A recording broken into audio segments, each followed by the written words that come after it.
Good morning, Southern Latitudes people. Where you been? I've already been working like an hour out here. I didn't put it on time lapse on purpose because it is so slow going in here. I'm making progress, and this was like the worst area, and there were clumps of grass.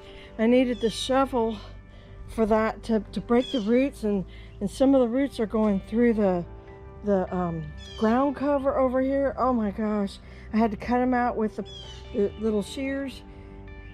But you can see dirt now back there, and I'm still working on this clump of dirt. And I didn't realize this is actually a couple tomatoes in here, and so I'm just picking them up and putting them under there. I have one sweetheart that survived, and I'll clean that up, and it's on the Florida weave that's modified a bit. Oh, I still don't like that method at all.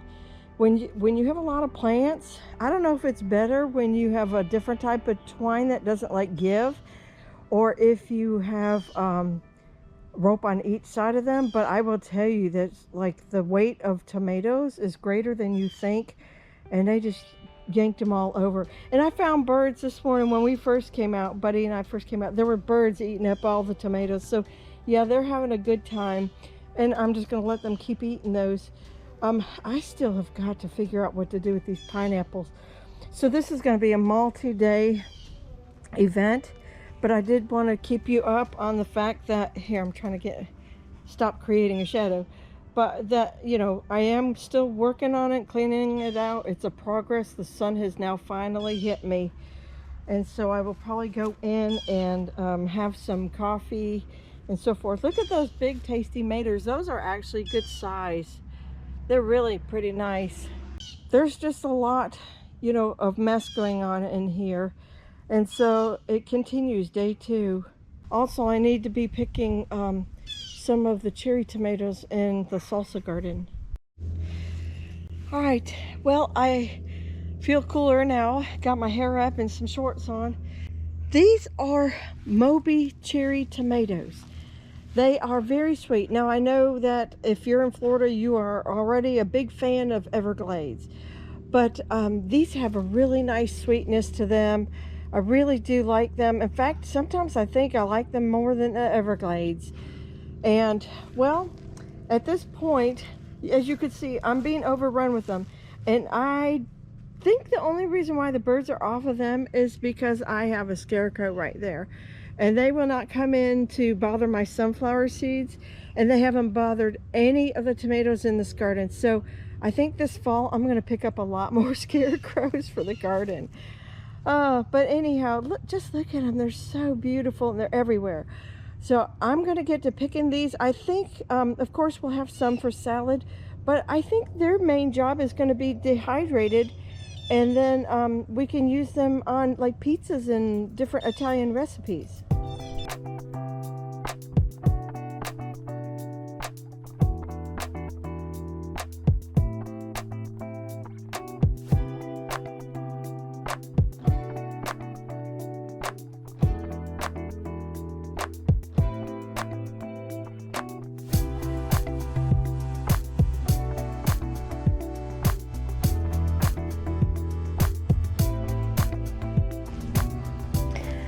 Okay, I'm pretty certain there's nothing left of this plant.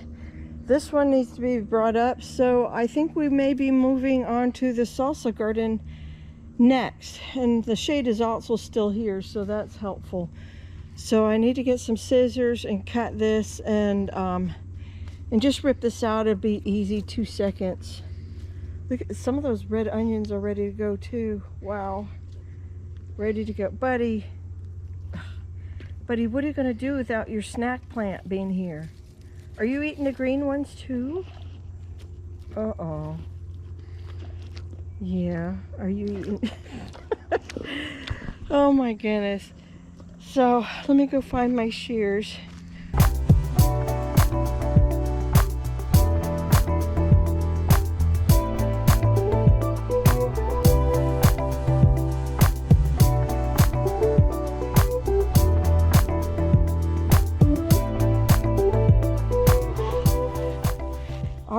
So we're switching gears now. It's getting a lot hotter, so I might have to save a lot of work for this evening. But while I'm still chasing the shade. So I have volunteer Everglades tomatoes in my smoothie garden that don't belong here. So the smoothie garden involves like a mango back there and pineapples. It used to have blueberries in there, and right now it's got a lot of weeds. I just expanded it, so all this little section right here is, I'm still fighting the St. Augustine that was here before. Before I expanded the little concrete edgers. So anyhow, I don't really want to start weeding in here until I get these out. I already have homes for these Everglades.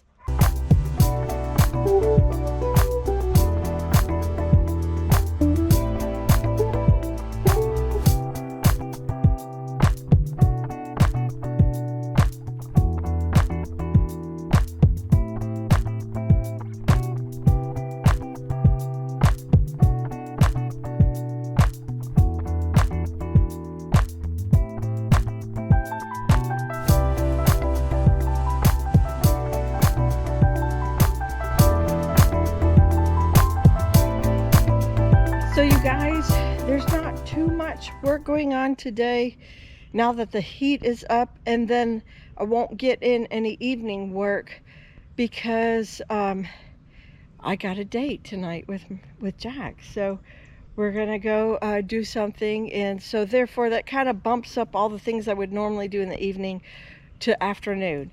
And plus we have company and I want to visit with her, and I got to do a little bit of house cleaning and stuff.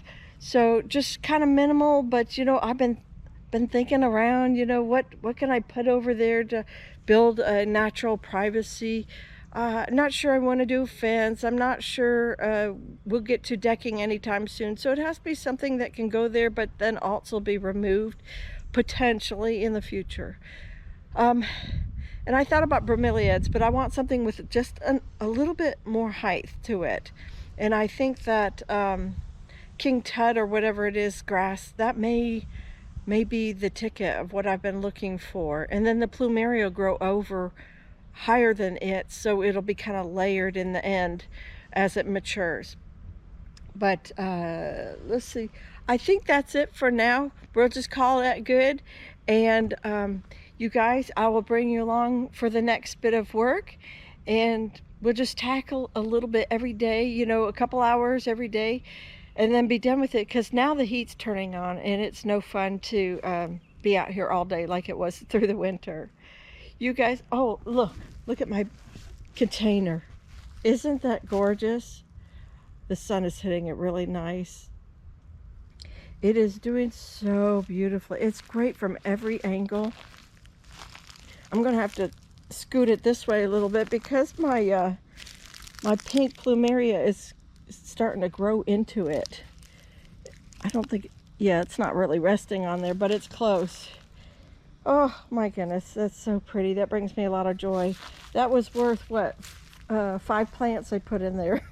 A good question today that came in this morning, and the person asked me about what was I going to plant and seeds and stuff, and I gave you my summer plan, but it's funny she asked that because I last weekend had already been making my Baker Creek order list, and I've got some friends I'm waiting on to see what they want to get as well, and then I have other catalogs that I'll be going through and websites. So I'm sure Haas will be at the top of that, and perhaps Johnny's.